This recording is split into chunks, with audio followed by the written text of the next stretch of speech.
Hey there, and welcome to the Confident Chemistry Teacher Podcast. I'm Kim, your go-to chemistry coach for engaging teaching strategies and simple solutions to the everyday challenges chemistry teachers face. Let's get this reaction started.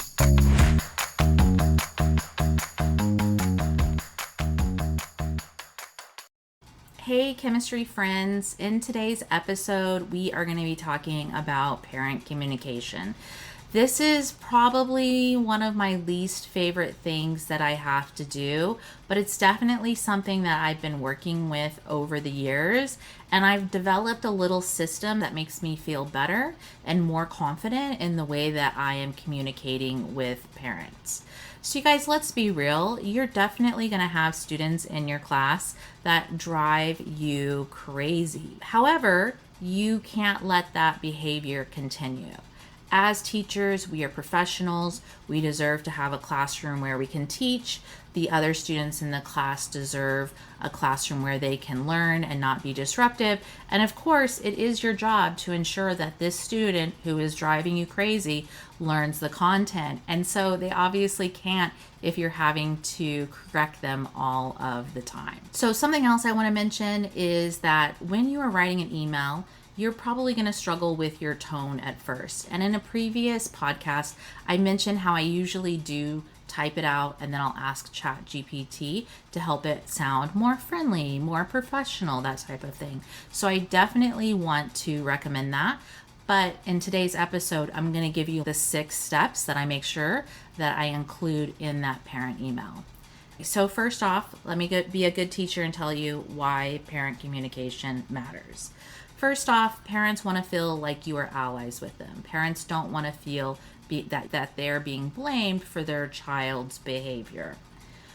Having this constant communication with the parents can help develop trust and keep small issues from turning into big. They can also help, if you run into a tricky situation, provide documentation of the steps that you've taken to try to correct this behavior.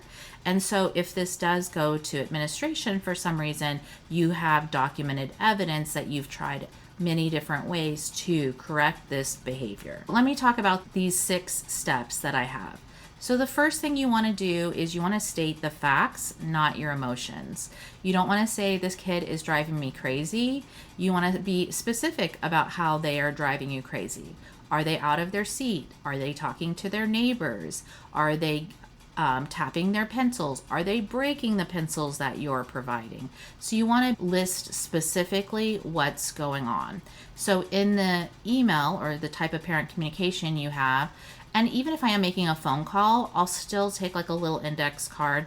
I'll write these out just so on that phone call, I'm making sure that I'm hitting all of those steps. For example, you want to say your child has not turned in the last 2 assignments, not that your child is lazy and never does their work. Another thing I want to include is in that example, they haven't turned in the last 2 assignments. You might want to say your child was out of their seat 4 different times during today's lesson, and I corrected them every single time. Or your child was turning around and talking to their neighbor behind them 4 different times, and I corrected them over time.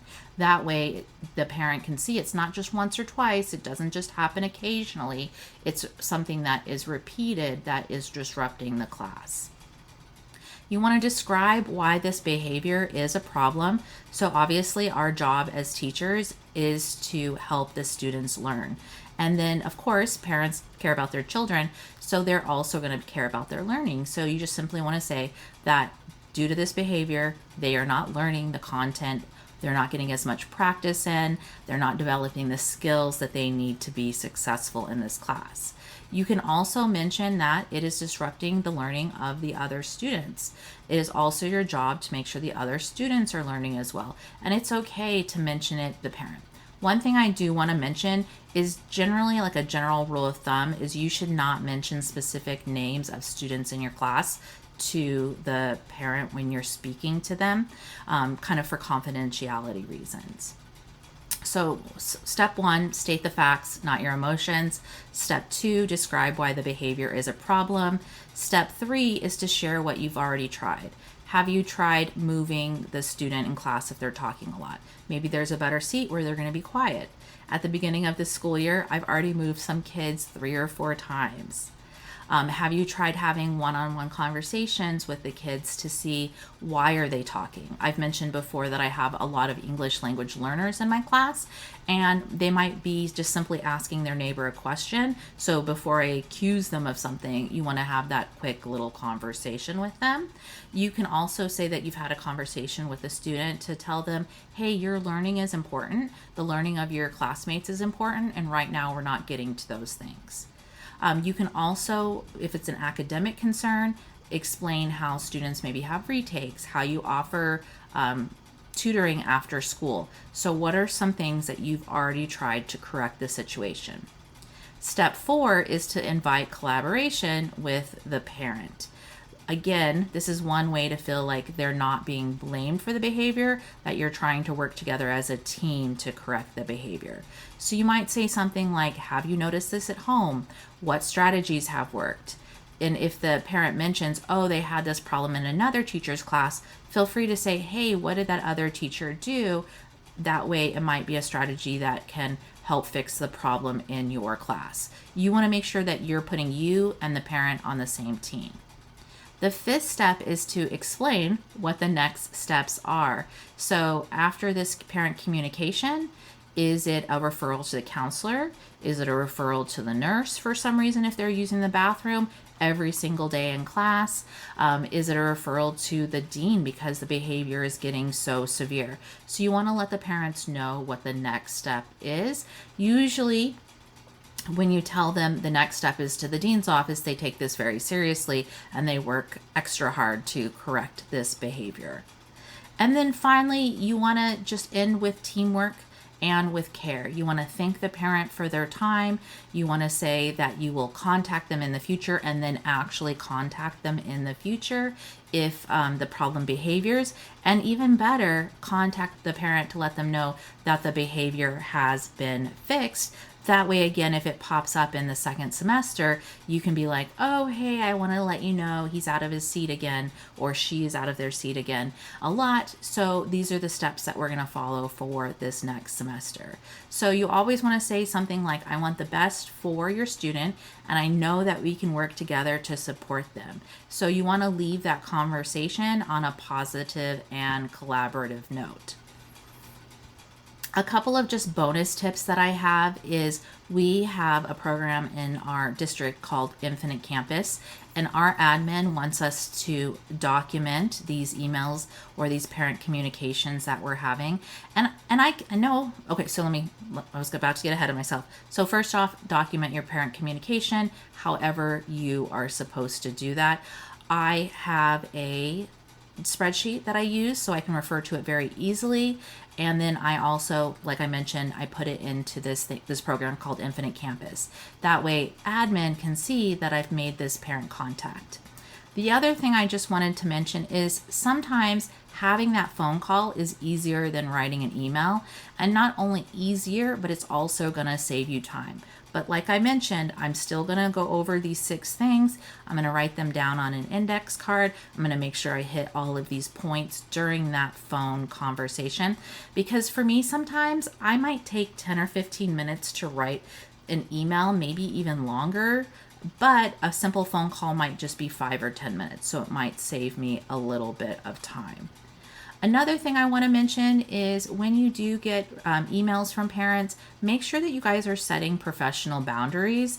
It does nobody any good for you to look at that email over the weekend and then be super frustrated for the rest of the weekend. You need to make sure that you're getting your rest and recuperating. You don't need to respond to parents outside of your contract hours. And even if you maybe feel like you want to respond outside your contract hours, you're like, I just need to type this email.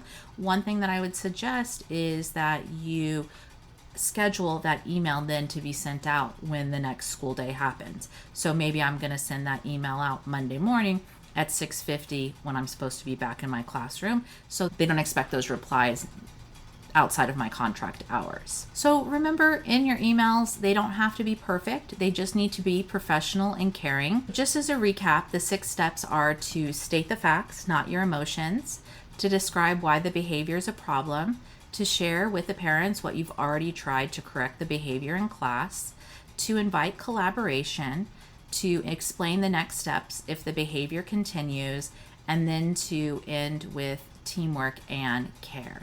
So make sure that that conversation or that email is ending on a positive note. Another way that we try to foster positive communication at my school is by sending home positive postcards.